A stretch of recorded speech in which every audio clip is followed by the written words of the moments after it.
जय हिंद दोस्तों, सुरक्षित खन्ना के इस चैनल में आपका स्वागत है। दोस्तों, आज के इस वीडियो में मैं आपको कुछ महत्वपूर्ण लेटर समझाऊंगा। जैसा कि आप पीछे थंबनेल में देख रहे हैं, क्या क्या चीजें मैं आपको समझाने वाला हूं, पहले ये जान लेते हैं। लो जी, पीएम मोदी जी की मीटिंग ओआरओपी 3 पर, या फिर 18 महीने के डीए एरियर पे, या फिर एफएम में 5,000 बढ़ाने को लेकर दोस्तों एक लेटर जारी हुआ है। एक लेटर जारी हुआ है जिसमें एक मीटिंग आयोजित होगी पीएम मोदी जी के साथ 24 तारीख को। अब कुछ सोशल मीडिया पर ये बातें पता लग रही हैं कि जो आपकी मांगे हैं, जैसे कि ओआरओपी 3, या फिर 18 महीने के डीआर का एरियर, या फिर 5,000 रुपए एफएम में बढ़ाना, यानी ये मांगे भी रखी जाएंगी मीटिंग में। लेकिन दोस्तों ऐसा है नहीं। एक्चुअल में क्या चीजें मीटिंग में डिस्कस होंगी वो मैं आपको बताऊंगा एक्चुअल में। तभी मैंने यहाँ पे क्वेश्चन मार्क लगाया है, कहीं आप इसे सच ना समझ लें। इसलिए दोस्तों मैं आपको आगे क्लैरिफाई करूंगा लेटर दिखाकर। और दोस्तों, इस मीटिंग से जुड़ा हुआ एक और लेटर हमारे पास आया है और उसकी रिपोर्ट हमने सौंपी है मिनिस्ट्री को, बजट को। तो वो भी मैं आपको समझाऊंगा कि जो एक्चुअल में पीएम मोदी जी के साथ जो मीटिंग करेंगे जेसीएम के टीम मेंबर्स, उसमें क्या क्या मांगे डिस्कस होंगी, ये मैं आपको बताऊंगा। फिर अगली जानकारी मैं आपको दूंगा, हवलदारों को नायब सूबेदार की पेंशन मिलेगी क्या। मिनिस्ट्री ऑफ डिफेंस का लेटर, दोस्तों एक लेटर जारी हुआ है मिनिस्ट्री ऑफ डिफेंस का, डीएसडब्ल्यू डिपार्टमेंट का, जिसमें बताया जा रहा है कि जो 2006 से पहले के ऑनरी नायब सूबेदार हैं, उनके जो फैमिली मेंबर्स हैं, उनको सर्कुलर 631 का एरियर मिलेगा, जिनको नहीं मिला। और उस लेटर में कहीं ना कहीं ऐसा लिखा भी हुआ है, यानी रेफरेंस दिया है 631 का, जो भारत सरकार ने पहले लेटर निकाला था उसका भी दिया है। तो दोस्तों इसी लेटर में कुछ ना कुछ कंफ्यूजन क्रिएशन है, कुछ कंफ्यूजन है इसमें। हालांकि इस लेटर से क्लियर हो रहा है, लेकिन फिर भी कंफ्यूजन क्रिएट हो रहा है। तो उस लेटर को मैं आपको आगे समझाऊंगा। पूर्व सैनिकों को 15 लाख देने पर एक और लेटर जारी। अभी तक दोस्तों ये कंफर्म ही नहीं हुआ क्या सभी पेंशनर को 15 लाख रुपए मिलेंगे जिन्होंने 1971 की 1965 की लड़ाई लड़ी है। लेटर दोस्तों बहुत निकल रहे हैं, जिससे कंफ्यूजन क्रिएट हो रहा है, परेशान हो रहे हैं पेंशनर्स। जी हाँ दोस्तों, ऐसी एक और लेटर निकाला गया है 15 लाख रुपए के बारे में। और उसमें बताया जा रहा है कि जो ये 15 लाख है ये सिर्फ अधिकारियों को मिलेंगे, बाकी को नहीं। और भी कुछ चीजें लिखी हुई हैं, वो भी मैं आपको आगे समझाऊंगा। तो दोस्तों यही सब जानकारियां दूंगा लेटरों के बेस पर, इसलिए इस वीडियो को आप शुरू से लेकर आखिरी तक देखिएगा और अपने ग्रुप में भी शेयर कर दीजिएगा। वीडियो में आगे बढ़ने से पहले एक छोटी सी अपील कर रहा हूं, अगर आप पहली बार मेरा चैनल देख रहे हैं या फिर ये वीडियो देख रहे हैं, तो आप मेरा चैनल सब्सक्राइब भी कर सकते हैं, जिसका नाम है रक्षित खन्ना, क्योंकि सही जानकारियां, ऑथेंटिक जानकारियां आपको मिलती रहती हैं इस चैनल के माध्यम से। तो चैनल को आप जरूर सब्सक्राइब करें, ताकि जो मेरे वीडियो से नोटिफिकेशन वो आपको कंटिन्यू मिलते रहें। चलते हैं दोस्तों, आगे बढ़ते हैं। सबसे पहली जानकारी है दोस्तों मीटिंग पर। डिपार्टमेंट ऑफ पर्सनल ट्रेनिंग ने एक लेटर जारी करा है 21 अगस्त को श्री शिवा गोपाला मिश्रा जी को, जो सेक्रेटरी हैं जेसीएम नेशनल काउंसिल के। और दोस्तों इसमें इनके कुछ टीम के मेंबर भी होंगे। शिवा गोपाला मिश्रा जी तो होंगे, लेकिन कुछ इनके मेंबर भी होंगे जो डायरेक्ट बात करेंगे पीएम मोदी जी से कर्मचारियों की और पेंशनर की मांगों को लेकर। दोस्तों ये मीटिंग आयोजित होनी है 24 अगस्त 2024 को, 24 अगस्त को। तो दोस्तों अब पेंशनर का, कर्मचारियों का सवाल है, क्या हमारी मांगे रखी जाएंगी इस मीटिंग में। दोस्तों जैसा आपको पता है पीएम मोदी जी पेंशन मंत्रालय को भी देखते हैं, उन्हीं के पास पेंशन मंत्रालय है। तो पेंशनर की और सरकारी कर्मचारियों की कुछ उम्मीदें बड़ी हैं कि हमें कुछ इस मीटिंग से मिलेगा। लेकिन दोस्तों एक्चुअल में इस मीटिंग में होगा क्या, यह चीज मैं आपको समझाने जा रहा हूं। दोस्तों इसी पर एक लेटर है 21 अगस्त 2024 का, जो सीधा हमारे डिपार्टमेंट के पास आया था। यानी कुछ इंफॉर्मेशन मांगी गई है ओल्ड पेंशन स्कीम को लेकर। तो ये डाटा हमने प्रोवाइड करा है मिनिस्ट्री को। और दोस्तों ये जो मीटिंग आयोजित हो रही है वो ओल्ड पेंशन स्कीम पर ही आयोजित हो रही है, ओल्ड पेंशन स्कीम पर। बाकी जो जेसीएम के जो संगठन के मेंबर्स हैं वो और क्या मांगे उठाते हैं वो अलग बात है, लेकिन मेन जो डिस्कशन होगा वो ओल्ड पेंशन स्कीम पर ही होगा। क्या कर्मचारियों को ओल्ड पेंशन स्कीम दी जाएगी, ओल्ड पेंशन स्कीम का लाभ दिया जाएगा, मेन यही मुद्दा है। बाकी 18 महीने का डीआर का एरियर वो पहले ही मना कर दिया गया है, तो उसका जिक्र इस मीटिंग में नहीं होगा, या फिर ओआरओपी 3 का जिक्र नहीं होगा, या फिर एफएम में 5,000 रुपए करने का जो जिक्र है वो भी नहीं होगा। मेन जो कंसल्ट है, ये मैं आपको रियलिटी बता रहा हूं, सच्चाई बता रहा हूं, बिल्कुल सच्चाई बता रहा हूं। क्योंकि दोस्तों कुछ डिपार्टमेंट से इस मीटिंग होने से पहले कुछ इंफॉर्मेशन मांगी गई है ओल्ड पेंशन स्कीम पर। जैसा मैंने आपको बताया, ये लेटर हमारे पास भी आया था, ये वाला 21 अगस्त 2024 का। तो इसके बेस पर कुछ एक्सेल फाइल अटैच थी जिसे हमें भरना था, कुछ डेटा देना था। तो आज हमने ये डेटा भेज दिया है। तो इसी के रिगार्डिंग ये सब मुद्दे उठाए जाएंगे इस मीटिंग में कि किस तरीके से कर्मचारियों को ओल्ड पेंशन स्कीम दी जाए। बाकी जो अदर मुद्दे हैं, मुझे नहीं लगता कि वो मुद्दे उठेंगे इस मीटिंग में, ये मैं आपको पहले ही बता रहा हूं। हालांकि जो जेसीएम के जो मेंबर्स हैं, शिवा गोपाला मिश्र जी हैं, वो उठा सकते हैं, कुछ और मुद्दे रख सकते हैं, लेकिन जो मेन डिस्कशन है वो होगा ओल्ड पेंशन स्कीम का। ये मैंने आपको बता दिया है। चलते हैं दोस्तों अगली जानकारी की तरफ। फिर दोस्तों मैं बात करूंगा 15 लाख रुपए की। पहले लेटर निकाला गया 23 जुलाई को, इसमें बताया गया कि सभी को 15 लाख रुपए मिलेंगे जिन्होंने 1971 की 1965 की लड़ाई लड़ी है, यह बताया गया इसमें। लेकिन दोस्तों एक और लेटर जारी हो रहा है, और यह लेटर जारी हो रहा है इंटीग्रेटेड हेडक्वार्टर आर्मी का। आर्मी हेडक्वार्टर की तरफ से एक लेटर जारी हुआ है 2 अगस्त का, और इसमें बताया गया है कि 15 लाख रुपए सिर्फ उन्हें मिलेंगे जो अधिकारी हैं, ऑफिसर्स को मिलेंगे। और दोस्तों और भी कुछ चीजें इसमें क्लियर करी है, वो भी मैं आपको बता देता हूं। It is once again reiterated that the proposal of youth Samman Yojana was intended only for ES और SSC officers, अधिकारियों के लिए, who meet the under mentioned criteria।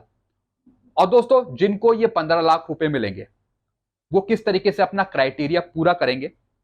दोस्तों they should not be in receipt of any form of government pension, यानी सरकार की तरफ से उन्हें कोई पेंशन नहीं मिल रही हो, उनको 15 लाख रुपए मिलेंगे।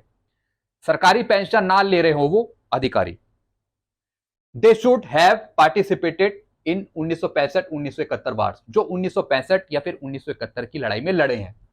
दे should have been awarded Samar Seva Star या फिर पूर्वी स्टार या फिर पश्चिमी स्टार मेडल, जिनके पास समर सेवा स्टार मेडल है, पूर्वी स्टार मेडल है या फिर पश्चिमी स्टार मेडल है, उनको इसका बेनिफिट मिलेगा। लेकिन दोस्तों तीसरे पैरे में यहां पे कंफर्म कर दिया है कि जेसीओस वार्स को 15 लाख रुपए नहीं मिलेंगे। ये मैं नहीं कह रहा हूं, ये लेटर बता रहा है, जो आर्मी हेडक्वार्टर का ये लेटर है। This proposal is for a financial support for well being of war veteran who are not in receipt of government pension, यानी जिनकी सरकारी पेंशन नहीं चल रही हो, वो सरकारी पेंशन ना ले रहे हो। Regular commission officers and other category who were eligible for pensionary benefit, जो रेगुलर कमीशन ऑफिसर्स हो गए या फिर जिनकी अदर कैटेगरी है, have not been included in this proposal, और वो भी इस प्रपोजल में इंक्लूड नहीं होंगे। फिर क्या लिखा है? Even those SSC and EC officers who would have participated in the wars but are receiving government pension from subsequent employed have not been included in the proposal. जो दूसरे कैटेगरी के ऑफिसर्स हो गए जो पेंशन पा रहे हैं, उनको भी इसका लाभ नहीं मिलेगा। यानी सिंपल सा इन्होंने बता दिया 1965 और 1971 की लड़ाई लड़ी होनी चाहिए, जो ये मेडल्स हैं पूर्वी स्टार, पश्चिमी स्टार, समर सेवा स्टार, ये इनके पास होने चाहिए, और कोई गवर्नमेंट की पेंशन ना ले रहे हो उनको 15 लाख रुपए मिलेंगे। लेकिन जेसीओस वार्ड्स की बात यहां पे नहीं करी गई है। अब बात आती है कि जो पूर्व सैनिक हैं, जेसीओस वार्ड्स हैं, जिन्होंने 1971 की 1965 की लड़ाई लड़ी है, अब वो क्या करेंगे? वो फॉर्म भर कर देंगे। मैंने भी आपको पहले वीडियो में बताया कि 15 लाख की जो खबर है वो बिल्कुल सही खबर है। जिला सैनिक बोर्ड तक ये बात अभी तक नहीं पहुंची है, इसलिए वो मना कर रहे हैं। दोस्तों आप डेटा भर के दे दीजिए, डेटा भर के फॉर्मेट भर के आप दीजिए। अगर आप ओआर्स हैं, जेसीओज हैं, भर के दीजिए। उसका रिजल्ट क्या रहेगा वो आप बात की बात में छोड़िए, आप छोड़ दीजिए उसे। अभी आप पेशेंस रखिए, धैर्य रखिए, लेकिन डेटा भर के आप दीजिए। इस लेटर में लिखा है कि अधिकारियों को दिया जाएगा, इस लेटर में लिखा है ओआर जेसीओज को दिया जाएगा। तो यही सब कंफ्यूजन क्रिएट करती है मिनिस्ट्री ऑफ डिफेंस, भारत सरकार, यही सब कंफ्यूजन क्रिएट कर रही है। तो इन सब कंफ्यूजन पे रोक लगनी चाहिए ताकि पेंशनर्स, पूर्व सैनिक भ्रमित ना हो। चलते हैं दोस्तों, आगे बढ़ते हैं। फिर दोस्तों लेटर है 22 अगस्त 2024 का, मिनिस्ट्री ऑफ डिफेंस का, डीएसडब्ल्यू डिपार्टमेंट का। यह भी एक कंफ्यूजन लेटर है। इस लेटर को मैंने कई जगह दिखाया, जो पेंशन के एक्सपर्ट हैं।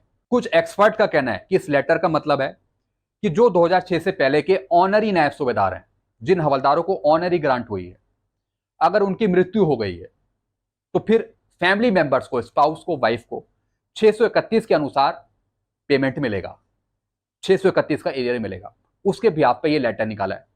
कुछ एक्सपर्ट का कहना है कि इस लेटर का मतलब है कि जो 2006 से पहले के ऑनरी नायब सूबेदार है उनको रेगुलर नायब सूबेदार की पेंशन मिलेगी, कुछ का ऐसा कहना है। लेकिन दोस्तों अभी मैंने इसके बारे में कुछ बातें एडवोकेट से पूछी हैं, एडवोकेट से, वकीलों से पूछी हैं, ताकि मुझे सच्चाई पता लग पाए। दोस्तों इस लेटर के आधार पर यह पता लग रहा है कि जो पुराने लेटर थे, चाहे आप 21 फरवरी 2020 का लीजिए या फिर 631 सर्कुलर लीजिए, उसमें कहीं फैमिली पेंशन का जिक्र नहीं था कि फैमिली पेंशनर को भी इसका बेनिफिट मिले। लेकिन इस लेटर के मुताबिक यह बताया गया दूसरे पैरा में कि जो 2006 से पहले के ऑनरी नायब सूबेदार थे और जो उनके फैमिली मेंबर्स हैं उनको इसका फायदा दिया जाए, 631 का। इस लेटर से तो यह पता लग रहा है।